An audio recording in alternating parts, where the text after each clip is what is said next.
communicating on a secret app with Israeli intelligence while in the White House.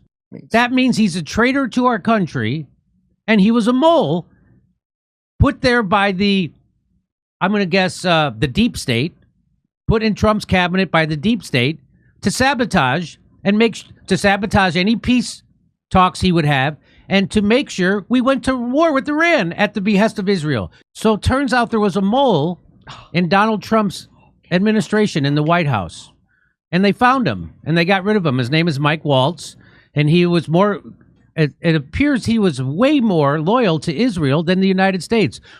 Like most of our politicians, by the way. Yeah, a mole? I mean, that...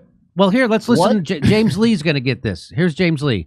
He says, let me get this straight. The punishment for Mike Waltz allegedly coordinating with Netanyahu to bomb Iran and using an Israeli app that exposed U.S. classified information is a cushy appointment at the as UN ambassador? Sure, it's cushy, but he's out of the White House. Best you can do with a traitor on behalf of Israel is to get him out of the White House. That's it. Well, where do you think you live, James? Do you think this is a real country? So here's what James Lee has to say.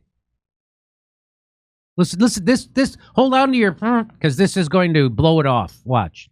I guess there are limits in this White House. Trump finally fired someone, his national security advisor, Mike Waltz, and this story is absolutely wild. First, a little backstory. Mike Waltz is the same guy who accidentally added a journalist into a highly sensitive Signal group chat in which high-level officials were discussing attack plans. He claimed that the phone number was somehow sucked in.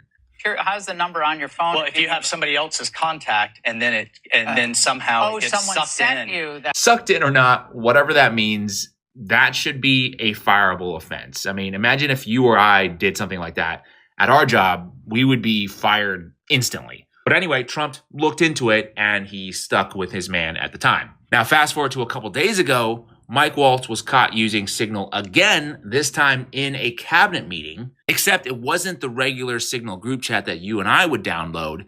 He was caught using something called TM Signal, which is an Israeli modified version of Signal with archiving features to receive and relay potential classified information. So what that means is,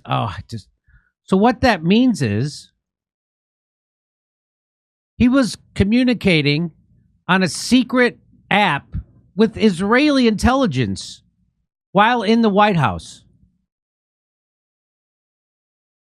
That means he's a traitor to our country, and he was a mole put there by the, I'm going to guess, the deep state, put in Trump's cabinet by the deep state to sabotage to sabotage any peace talks he would have, and to make sure we went to war with Iran at the behest of Israel.